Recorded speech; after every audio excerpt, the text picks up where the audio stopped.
Good morning कैसे हैं आप लोग? सब लोग अच्छे होंगे। तो जो आज का वीडियो रिगार्डिंग है most expected current affairs SBI clerk mains के लिए हम बात करेंगे। ठीक है, जिसका ये पार्ट 2 होने वाला है। पार्ट 1 मैंने ऑलरेडी करवाए हैं, जितने लोगों ने देखे हैं आप देख लेना, नहीं देखे हैं तो इसमें मेरी कोई दिक्कत नहीं है भाई। हमारा काम है भाई कि आप लोगों की हेल्प करना। हेल्प जिनको लेना है लीजिए, नहीं लेना है तो कोई बात नहीं है। ठीक है, अगर लोग नए आए हो तो चैनल सब्सक्राइब करते जाना भाई। जिसको अनसब्सक्राइब करना है दिल खोल के करो, मुझे घंटा फर्क नहीं पड़ता है। ठीक है, चलो आज जो हम बात करेंगे देखो वेरी वेरी इंपॉर्टेंट है, 100% आएगा, रट जाना है। अब ऐसे लिख के देता हूं तो लोग इंटरेस्टेड हो जाता है। अब उंगा उंगा का फुल फॉर्म याद रखिएगा, United Nation General Assembly. UNGA ने इलेक्ट किया है 5 countries as non permanent member to United nation security Council में। यूएनएससी का फुल फॉर्म होता है यूनाइटेड नेशन सिक्योरिटी काउंसिल। 4 टर्म 2026 एंड 2027 टर्म के लिए, मतलब 2 साल के लिए टर्म होता है नॉन परमानेंट। अब यूएनएससी का थोड़ा सा बारे में थोड़ा जानिए। यूनाइटेड नेशन सिक्योरिटी काउंसिल में 15 मेंबर्स होते हैं, 5 परमानेंट होते हैं, ये फिक्स है। Russia, China, USA, France, UK. इस पे भी क्वेश्चन पूछ सकता है कि इसमें से कौन सा परमानेंट मेंबर नहीं है। थोड़ा सा ध्यान रखिएगा कौन कौन है। Russia, China, United State America, France, UK. Non permanent होता है 10 गो, इसी में से भाई 2-2 साल के लिए होता है। हर एक साल 5-5 गो नया बनता है और हर एक 2 साल पे चेंज होते रहता है। ठीक है, यूएनएससी का हेडक्वार्टर न्यूयॉर्क है। अब ये जो 5 कंट्री नया परमानेंट बना है उसका नाम आपको याद रखना है। यही क्वेश्चन पूछेगा। अभी तक देखो इस साल जितने भी पेपर हुए हैं उसमें नहीं आया है। ठीक है, पहला है Bahrain, Colombia, Congo, Latvia, Liberia. Liberia. अब इसको शॉर्ट फॉर्म में BCCLL। BCCLL। BCCLL मतलब बहरीन, सी मतलब कोलंबिया, सेकंड मतलब कोंगो, एल मतलब लताविया, लाइबेरिया। इसका स्टार्ट कब से होगा सेशन? 1 जनवरी 2026 से लेके 31 दिसंबर 2027 तक। किसको रिप्लेस कर रहा है भाई, ये भी ध्यान रखिएगा। अल्जेरिया को रिप्लेस करना है, गयाना को रिप्लेस करना है, साउथ कोरिया को रिप्लेस कर रहा है, सायरा लियोन को और सोल्वेनिया को। ठीक है, और इसके अलावा सुनिएगा इंडिया के बारे में। India has held non permanent seat on the UNSC 8 times, मतलब भारत 8 बार ऑलरेडी कर चुका है। लास्ट टाइम 2021 और 2022 टर्म के लिए किया था। नेक्स्ट 2028-29 में होगा, क्योंकि फिक्स है भाई, सबका साइकिल आता है। और जो अदर, ये तो 5 नया नया चेंज होके हुआ, तब जो और एग्जिस्टिंग 5 गो है, मतलब 10 गो नॉन परमानेंट होता है। तो सुनना, इसके बारे में भी पढ़िए कौन कौन है जो नॉन परमानेंट है जो 2024 और 26 के लिए बना है। डेनमार्क है, ग्रीस है, पाकिस्तान है, पनामा है, सोमालिया। ये 2024 के लगभग दिसंबर या नवंबर में बना था। ठीक है, तो ये हो गया। ये क्वेश्चन बन सकता है, मुझे उम्मीद तो है कि बनना चाहिए। चलो एक हो गया। अब आ जाओ थोड़ा सा हम ये बात करते हैं। अब देखो आरबीआई का ड्यूटी गवर्नर कौन है? T Ravishankar, appointed part time member of the 16th finance commission. फिलहाल 15th फाइनेंस कमीशन चल रहा है। ठीक है, जो कि 2026 में खत्म होगा और 2026 से आपको 16th फाइनेंस कमीशन चलेगा। और ये पार्ट टाइम कब तक बना है? टिल अक्टूबर 2025, और आगे इसकी करंट अफेयर्स पर हो गए तो इसको नवंबर तक बढ़ा दिया है। ठीक है, ये याद रखना, इसको नवंबर तक बढ़ा दिया है अंटिल फर्दर ऑर्डर। कौन अपॉइंटमेंट करता है फाइनेंस कमीशन में? ये जो टी रविशंकर को, प्रेसिडेंट ऑफ इंडिया। किस एक्ट के तहत? Clause subsection of the article 280 of the constitution, finance commission act 1951 के द्वारा। किसको रिप्लेस करेंगे ये टी रविशंकर? अजय नारायण झा को। ठीक है, अब आप देखिए थोड़ा सा स्टैटिक्स देखिए, सब चीज नोट्स में लिखा रहता है स्टैटिक्स। पहले हम 15 फाइनेंस कमीशन का चेयरमैन कौन है? नंद किशोर सिंह। ये कब से कब तक चलेगा टेन्योर? 2021-22 से 2025-26 तक। ठीक है, अब आइए हम 16th फाइनेंस कमीशन के बारे में जानते हैं। इसका पीरियड कब होगा? 1 अप्रैल 2026 से लेके 31 मार्च 2031 तक। ठीक है, चेयरमैन कौन होंगे? अरविंद पनागड़िया जी। फुल टाइम मेंबर 2 होते, इसमें एनी जॉर्ज है और मनोज पांडा है। अब पार्ट टाइम जो अभी चर्चा हुआ उसमें होंगे सौम्याकांत घोष जी और टी रविशंकर जी। ठीक है, सेक्रेटरी कौन है 16 फाइनेंस के? ऋत्विक रंजनम पांडे। ठीक है, ये हो गया। अब थोड़ा सा और स्टेटिक्स चलो, और मुझे थोड़ा सा स्टेटिक्स चलना है। फाइनेंस कमीशन किसके द्वारा कंस्टिट्यूटेड होता है? प्रेसिडेंट ऑफ इंडिया के द्वारा। अब किस कॉन्स्टिट्यूशन के अंदर होता है? ये article 280 of the Indian constitution. Total members कितने होते हैं? 5। एक चेयरमैन, 4 मेंबर, जिसमें 2 परमानेंट होते हैं, 2 नॉन परमानेंट होते हैं। फर्स्ट टाइम कमीशन कब हुआ था? 22 नवंबर 1951 में। फर्स्ट चेयरमैन कौन थे? केसी नियोगी। अब इसका फाइनेंस कमीशन का काम क्या होता है? इंटरव्यू वाला क्वेश्चन सुनिएगा, इंटरव्यू में क्वेश्चन पूछेगा what is the work of finance commission. इसका काम होता है revenue sharing distributes between central and state government. Simple सा। चलो अब आ जाओ तीसरा, Flipkart secure NBFC licence from RBI, ठीक है। और ये फ्लिपकार्ट क्यों हो गया? इंडिया का लार्जेस्ट ई कॉमर्स प्लेटफॉर्म है, मतलब फर्स्ट ई कॉमर्स प्लेटफॉर्म को ये एनबीएफसी लाइसेंस दिया गया आरबीआई के द्वारा। ऐसे भी क्वेश्चन पूछ सकता है कि इंडिया में कौन फर्स्ट जो ई कॉमर्स प्लेटफॉर्म था जिसको कि आरबीआई के द्वारा एनबीएफसी का लाइसेंस दिया गया, वो है फ्लिपकार्ट, ठीक है। It no authorise to offer loans and credit directly to customer but not allowed to take deposit, क्योंकि आपको पता है कि एनबीएफसी का लाइसेंस मिलता है तो दो तरीका मिलता है, या तो वो सिर्फ लोन बांटे या आपको एक्सेप्ट करे। बट ये जो फ्लिपकार्ट का काम होगा एनबीएफसी लाइसेंस, ये सिर्फ आपको ऑफर करेगा लोन, ठीक है। ये हो गया। अब आ जाओ, फिर से एक टर्म है, India elected UN ECOSOC for 2026-2028 term के लिए। अब यूएन इकोसॉस का full form United Nation Economic Social Council, 3 years के लिए टर्म बना, मतलब 2026 पूरा, 2027 पूरा, 2028 पूरा, ठीक है। और 1 जनवरी 2026 से 31 दिसंबर 2028 तक टर्मिनोलॉजी है। और इसके अलावा इंडिया के अलावा और 17 कंट्रीज इसमें सेलेक्टेड हुए हैं, जिसमें चाइना है, लेबनान है, तुर्कमेनिस्तान है, ठीक है। ये इलेक्टेड कौन करता है? उंगा, जो अभी पढ़े थे, यूनाइटेड नेशनल जनरल असेंबली, यूनिकॉस का, ये भी याद रखिएगा। अब थोड़ा सा और जान लेते हैं। अभी रिसेंटली इंडिया का परमानेंट रिप्रेजेंटेटिव कौन है यूनाइटेड नेशन में? पी हरीश, छोड़ दीजिए नाम टफ है थोड़ा सा, पी हरीश याद रखिएगा। इंडिया का ये 18वां टर्म है इकोसोस में, लास्ट टर्म था 2008-10 में बना था। अब इसका थोड़ा स्टैटिक जान लीजिए। 1945 में यूनिकोस का स्टैब्लिश था, हेडक्वार्टर न्यूयॉर्क यूएसए है, टोटल मेंबर 54 है और इसके प्रेसिडेंट है बॉब रे, ठीक है, ये याद रखिए। चलिए अब आइए थोड़ा सा हम आरबीआई सर्कुलर पढ़ते हैं। ये आइए, अब ये कह रहा है कि RBI to raise gold lending LTV to 85% for loans under 2.5 lakh रुपए। कुछ नहीं समझ आया? एलटीवी का फुल फॉर्म याद रखिएगा, loan to value, loan to value.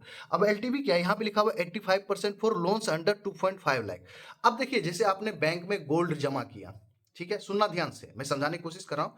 आपने बैंक में मान लो कि गोल्ड जमा किया, मान लो कि इसकी वैल्यू आ रही है 2.5 लाख से अंदर आ रही है, ठीक है। बैंक ने चेक किया, अच्छा ठीक है, इसकी वैल्यू ना 2.5 लाख से, मतलब जितना भी हो सोना आपने जमा किया उसकी वैल्यू 2.5 लाख से नीचे आ रही है, तो वो बोलेगा कि आरबीआई बोल रहा है कि बैंक को कि आपको इस पे जब 2.5 लाख से उसकी वैल्यू कम हो तो आपको 85% तक ही लोन देना है, 85% तक ही लोन देना है उसका, ठीक है। अब ये पहले कितना था? 75 था, उसको बढ़ा के 85 कर दिया है। ये भी क्वेश्चन पूछ सकता है। For gold loan up to 2.5 lakh रुपए, ठीक है। अब for gold loans more than 2.5 lakh to up to 5 lakh, तो उस पे जो लोन टू वैल्यू रेशियो है वो कितना है? 80 है। ये भी ध्यान रखिएगा, मतलब लेस देन 2.5 लाख तो 85%, more than 2.5 lakh to up to 5 lakh तो 80%, अब मोर देन 5 लाख तो ये 75 है एलटीवी रेशियो। ये याद करना पड़ेगा। कब से इफेक्टिव है? 1 अप्रैल 2026 से। ये क्वेश्चन अभी तक नहीं पूछा है तो एसबीआई भी पूछ सकता है, ठीक है, ये याद कीजिएगा। चलो अब एक गेम के बारे में पता थोड़ा सा पढ़ लेते हैं। ये है भाई फ्रेंच ओपन। आप देखो नोट्स में, देखो नोट्स को समझना, कैसे नोट्स बनाते हैं वो सभी देखा करो। फ्रेंच ओपन 2025 कितना एडिशन था? 124th एडिशन था। ये भाई स्टैटिक्स कहते हैं इसको। मेन सिंगल में कौन जीता? Carlos Alcaraz. कहाँ से बिलोंग करते हैं? ये स्पेन से। किसको डिफीट किया है? जेनिक सिनर, ये इटली से बिलोंग करता है, ठीक है। वोमेन सिंगल कोको गॉफ, ये यूनाइटेड स्टेट ऑफ अमेरिका से बिलोंग करती है। किसको हराया है? अरियाना सबलेंका, बेलारूस से, ठीक है। और कोको गॉफ का ये फर्स्ट फ्रेंच ओपन था, इसलिए वेरी वेरी इंपॉर्टेंट है। और second grand slam after US open 2023, मतलब 2023 में यूएस ओपन जीती थी फर्स्ट टाइम, उसके बाद इसका सेकेंड ग्रैंड स्लैम है। ये फर्स्ट फ्रेंच ओपन भी है। अब कहाँ पे होता है? हेल्ड इन पेरिस, फ्रांस में होता है। अदर नाम क्या है फ्रेंच ओपन का? स्टेडे रोनाल्ड गैरोस है। अब कौन सी कोर्ट पे खेला जाता है भाई? पहले अगर 5 साल 4 साल पहले बैंकिंग एग्जाम होता था ना, ये सब क्वेश्चन फिक्स होता था।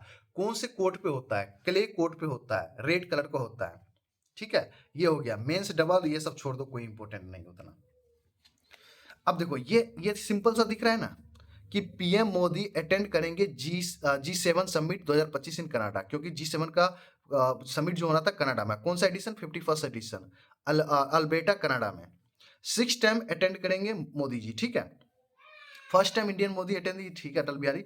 अब देखो क्वेश्चन कैसे पूछता है, अगर स्टैटिक्स पूछना है तो वो क्या करेगा, इस G7 कंट्री में से कौन सा कंट्री नहीं है, ऐसे क्वेश्चंस बनते हैं। G7 कंट्रीज में आपको याद रखिएगा Canada, France, Italy, Germany, United kingdom, USA, Japan. इसी में से कोई 8वां नाम दे देगा या 4 ऑप्शन रहेगा उसमें से 5वां ऑप्शन कोई और दे के बोलेगा कि इसमें से कौन सा नहीं है, तो आपको याद करना पड़ेगा। याद रखने के लिए जीएफ जूस, जीएफ जूस मतलब जर्मनी, फ्रांस, जूस मतलब हो गया जापान, यू मतलब यूनाइटेड स्टेट, आई मतलब हो गया आपको इटली, सी मतलब हो गया आपको कनाडा, ई मतलब हो गया, अरे ई कहाँ चला गया, अरे बाप रे गड़बड़ हो गया, छोड़ो इसको, जीएफ जूस को हटा दो, कोई बात नहीं, आप सिंपल से याद कर लो भाई। अब ये भी क्वेश्चन अभी तक नहीं पूछा है बट मुझे उम्मीद था कि पूछ लेगा। आरबीआई लोअर्स कर दिया है qualifying asset criteria for NBFC mutual micro finance institution to 60% from 75%। मतलब इतना होनी चाहिए आपके अमाउंट, तब आपको ये क्वालिफाइंग एसेट क्राइटेरिया दिया जाएगा NBFC micro finance institution. It asset loan के लिए कि आपको इतना देना है। If an NBFC micro finance institute fails to maintain the qualifying asset as per the threshold for 4 consecutive, मतलब लगातार 4 कंसेक्यूटिव क्वार्टर से अगर फेल कर रहा है तो it shall approach the RBI with a remediation plan for taking view in the matter. What is micro finance loans? अब ये इंटरव्यू का क्वेश्चन है, ऐसे क्वेश्चन पूछा जाता है, सुनिएगा। Micro finance loan is defined as collateral free loan gives given to a household have annual household income up to 3 lakh. ये वेरी वेरी ये क्राइटेरिया पूछेगा कि माइक्रो फाइनेंस लोन क्या होता है। जिन हाउस होल्ड की income up to the 3 lakh होती उसी को ये लोन दिया जाता है। ये क्वेश्चन आ चुका है एसबीआई क्लर्क मेंस में ही। अगर लगभग अगर 2022 में कोई पेपर दिया होगा 2023 में, तो ये क्वेश्चन 2023 में बना हुआ है। इसीलिए मैंने क्या लिखा है, ये पढ़ना है, ये पढ़ना पड़ेगा, ये इसका रूल है कि अगर कोई household up to the 3 lakh रुपए आता है उसको, तो वही माइक्रो फाइनेंस लोन ले सकता है। ठीक है, चलिए, समझदार बच्चों के लिए सारा काफी है। अब ये देखो, ये क्वेश्चन है, इंडिया का first e waste park to be built in Delhi का होलाम्बी कलन में बनाया जाएगा। दिल्ली में एक जगह है होलाम्बी कलम, ठीक है। इलेक्ट्रॉनिक वेस्ट है, एरिया 11.4 एकड़, बिल्ट अंडर डिफोर्ट मॉडल, डिफोर्ट मॉडल के आधार पर बनाया जाए। अब डिफोर्ट का फुल फॉर्म भी है डिजाइन, बी मतलब बिल्ड, एफ मतलब फाइनेंस, ओ मतलब ऑपरेट, एंड टी मतलब ट्रांसफर। ये ट्रिपल पी पर आधारित है, पब्लिक प्राइवेट पार्टनरशिप। इस पे भी क्वेश्चन पूछ सकता है कि first triple P first e waste park कहाँ बनाया जाता है, तो ये याद रखिएगा। ठीक है, देखो ये क्वेश्चन अभी तक नहीं पूछा गया, मैं भी उम्मीद करते हैं कि पूछ ले आपसे एसबीआई क्लर्क मेंस में। MS Dhoni 11th Indian cricketer to be inducted in ICC hall of fame. बहुत बड़ा ये अवार्ड होता है जब इसमें शामिल होता है तो भाई। अदर ऑल्सो मतलब इनके साथ एमएस धोनी के साथ अदर 6 को भी शामिल किया गया इसमें। भारत से 11 था बट एमएस धोनी के साथ इस बार 6 को अदर मतलब टोटल 7 प्लेयर को इंक्लूड किया गया है। अब जो 6 अदर हैं, सारा टेलर इंग्लैंड से बिलोंग करती है, साना मीर पाकिस्तान की है, डेनियल विक्टोरी न्यूजीलैंड की है, लेग स्पिनर है ये, मैथ्यू हेडन ऑस्ट्रेलिया का लेफ्ट हैंडेड बैट्समैन है, बहुत मारता था भाई ये। Graeme Smith south Africa super batsman था, ये भी लेफ्ट हैंडेड बैट्समैन था भाई। हासिम अमला साउथ अफ्रीका फैंटेस्टिक बैट्समैन था ये, मतलब राइट हैंडेड बैट्समैन था, दाढ़ी बड़ा बड़ा है, बहुत सुपर बल्लेबाज था भाई, आउट करना बड़ा मुश्किल होता था। तो टोटल 7 प्लेयर हैं। ये सना मीर पाकिस्तानी खिलाड़ी है, ओमेन है ये, बाकलेल। आ जाओ अब थोड़ा सा 11 इंडियन के बारे में जान लेते हैं। अब 11 में 9 मैन है, 2 वुमेन, तो 2 वुमेन के बारे में पहले फिनिश करो। डायना इडूजी 2023 में इसको इंडक्ट किया गया था। नीतू डेविड, ये भाई बढ़िया बॉलर थी भाई, 2024 में ऐड किया गया था। अब आ जाओ 9 मैन में फर्स्ट टाइम किसको किया गया था, सुनील गावस्कर जी को 2009 में। उसके बाद बिशन सिंह बेदी, कपिल देव, अनिल कुंबले, राहुल द्रविड़, सचिन तेंदुलकर को 2019 में किया गया है, विनोद माकंड को उसके बाद वीरेंद्र सहवाग 2023 में, एमएस धोनी को 2025 में। और आपको लग रहा है कि ये क्यों बता रहा हूं भाई, इसमें से पूछ लेगा आपको कि कौन इसमें से नहीं है जो आईसीसी हॉल ऑफ फेम में शामिल नहीं है इंडियन। तो भाई पढ़ा करो, तब आप बोलते हो कि भाई नहीं पढ़ते हैं, ये हमें तो पढ़ाया नहीं। न्यूज को पूरा पढ़ने की कोशिश कीजिए, कितना दिन ऊपर ऊपर भागेंगे दोस्तों। ठीक है, और ICC cricket hall of fame launch in 2009 ही में लॉन्च हुआ, और 2009 में ही भारत की तरफ से पहली बार सुनील गावस्कर जी को 2009 में दिया गया। ठीक है, लगता है कम ही करंट अफेयर्स हो पाया यार। अब देखो ये क्वेश्चन है, ये क्वेश्चन कितना छोटा दिख रहा है। Maharashtra introduce Jio tagged unique ID for all infrastructure project. पूछेगा कि अभी रिसेंटली में कौन सा स्टेट ऑल इंफ्रास्ट्रक्चर प्रोजेक्ट के लिए एक यूनिक आईडी लॉन्च किया गया है, उसके लिए कितना मतलब अल्फान्यूमेरिक डिजिट है। तो देखो लिखा हुआ ना 13 digit alphanumeric digit. Target to register all project sanction in the last 5 years by 31 March 2026 तक। स्टार्ट हो चुका है 1 अक्टूबर 2025 तक। ठीक है, तो ये बढ़िया क्वेश्चन है। अब देखो ये रिपोर्ट है, अब रिपोर्ट में क्या पढ़ना है आप देख लो। ये बढ़िया रिपोर्ट है, ग्लोबल जेंडर गैप रिपोर्ट 2025, 19वां एडिशन है, 19th एडिशन, पब्लिश हुआ वर्ल्ड इकोनॉमिक फोरम। अब ये वर्ल्ड इकोनॉमिक फोरम का हेडक्वार्टर कहाँ है? क्लोगनी, स्विट्जरलैंड। टोटल कंट्री 148, सब इंडेक्स होता है इसमें, मतलब इसके अंदर भी इंडेक्स होता है, इसको छोड़ दो गोली मारो। इंडिया का रैंक 148 में से 131 है, मतलब बहुत बड़ा स्थिति डमाडोल है। फेलिंग टू पोजीशन, मतलब हम एक साल पहले 129 पे थे, बट इस साल 131 पे आ गए, मतलब 2 पोजीशन का लॉस हो गया। स्कोर कितना है? 0.644। अब सब इंडेक्स में रैंक छोड़ दो, ये पढ़ने की जरूरत नहीं है आपको, मत पढ़ो, जो काम की चीज है।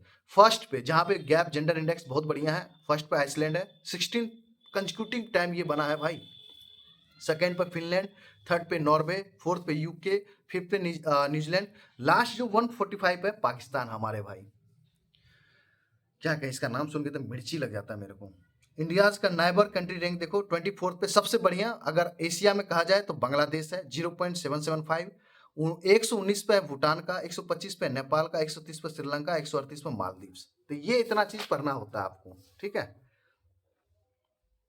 अब ये देखो शेड्यूल बैंक स्टेटस के बारे में है। आरबीआई ने ग्रांटेड किया है schedule bank status to Vishweshwar Sahakari bank limited को। ये पुणे बेस्ड बैंक है, इसका हेडक्वार्टर पूछ सकता है कि रिसेंटली आरबीआई ने किसको, कौन से सहकारी बैंक को शेड्यूल बैंक स्टेटस दिया है, तो आपको याद रखना है विशेश्वर सहकारी बैंक, इसका हेडक्वार्टर कहाँ है? पुणे। अब ये स्टेटस कैसे दिया जाता है, पढ़ना इसको। ये स्टेटस दिया जाता है schedule 2 of the RBI act 1934। भाई एक एक चीज पढ़ना भाई, ये ही स्टेटिक्स है कि ये जो शेड्यूल बैंक स्टेटस दिया जाता है schedule 2 of the RBI act 1934। किस सेक्शन के तहत? Under section 42 subsection 42(6) subsection of the RBI act 1934। ये जो विशेश्वर सहकारी बैंक है, it becomes 50th cooperative bank in third from Pune. मतलब ये जो शेड्यूल बैंक स्टेटस मिला है, ये 50वां कोऑपरेटिव बैंक है और पुणे से 3rd-वां कोऑपरेटिव बैंक है। ये भी आपको पढ़ना पड़ेगा, ठीक है। छोड़ दीजिए इसको, छोड़ दीजिए, देख लेते हैं और कोई। ये तो आप लोग हमको पता है कि जान रहे होंगे, बहुत लोग पढ़ चुके हैं, नहीं पढ़े तो फिर से पढ़ लीजिए। INS Guldar to become India का first under water museum and artificial coral reef in Maharashtra. मतलब ये टूरिज्म के लिए है, बनाया जा रहा है। साइट लोकेटेड कहाँ है? निवाती रॉक इन बेनगुरला तालुका सिंधुगढ़ डिस्ट्रिक्ट में है, जो कि महाराष्ट्र में है, ठीक है। सेंट्रल गवर्नमेंट फंडेड करेगी 46.91 करोड़ और एक 1120 टन है आईएनएस गुलदार। 83.9 मीटर लॉन्ग है ये, 9.7 मीटर वाइड है। अब ये कौन सी क्लास की है, ये इंपॉर्टेंट है, क्योंकि ये इससे मतलब रिटायर कर चुका है इंडियन नेवी से, तो इसीलिए इसको म्यूजियम की तरह ट्रीट कर रहा है। तो ये कुंभीर क्लास, सॉरी मैं फिर से, कुंभीर क्लास लैंडिंग शिप टैंक है, बिल्ट इन पोलैंड, पोलैंड में बना था। कमीशन किया गया था इंडियन नेवी में 30 दिसंबर 1985 में। आफ्टर 39 ईयर्स डीकमीशन ऑन 12 जनवरी 2024 को डीकमीशन किया गया। मतलब पुराना हो जाता है तो इसको, मतलब बूढ़ा हो जाता है ना, तो इसको रिटायर कर दिया जाता है। तो ये पोलैंड में बना है, ये भी याद रखिएगा। छोटे छोटे गुण। अब देखो इसमें है कुछ नहीं, बट एक स्टैटिक बैंकिंग छुपा है। RBI allows video KYC to reactivate dormant bank account and unclaimed deposit. अब ये हो गया, छोड़ दो। अब डोरमेंट बैंक अकाउंट होता क्या है, ये भी क्वेश्चन पूछ लेता है इंटरव्यू मेंस में। डोरमेंट बैंक अकाउंट होता है अगर आपने पिछले 2 ईयर से कोई भी ट्रांजेक्शन अपने अकाउंट में नहीं किया, तो उसको हम लोग डोरमेंट बैंक अकाउंट बोलते हैं। देखो नीचे लिखा है means 2 year no transaction, no deposit, no other name. इसी डोरमेंट बैंक अकाउंट का नाम है इनऑपरेटिव बैंक अकाउंट, ठीक है, ये याद रखिएगा। अनक्लेम डिपॉजिट किसको बोलते हैं? पिछले 10 ईयर से कोई भी ट्रांजैक्शन नहीं हुआ तो उसे अनक्लेम डिपॉजिट बोलते हैं भाई, ये भी रखिएगा। तो देखो 3 क्वेश्चंस मिल गए, डोरमेंट बैंक अकाउंट या इनऑपरेटिव बैंक अकाउंट अगर पिछले साल 2 ईयर से कोई भी ट्रांजैक्शन नहीं हुआ है, अनक्लेम डिपॉजिट पिछले 10 साल से कोई ट्रांजैक्शन नहीं हुआ, तो ये। तो भाई हर एक चीज दिया हुआ रहता है, बट आप पढ़ना नहीं चाहते हो।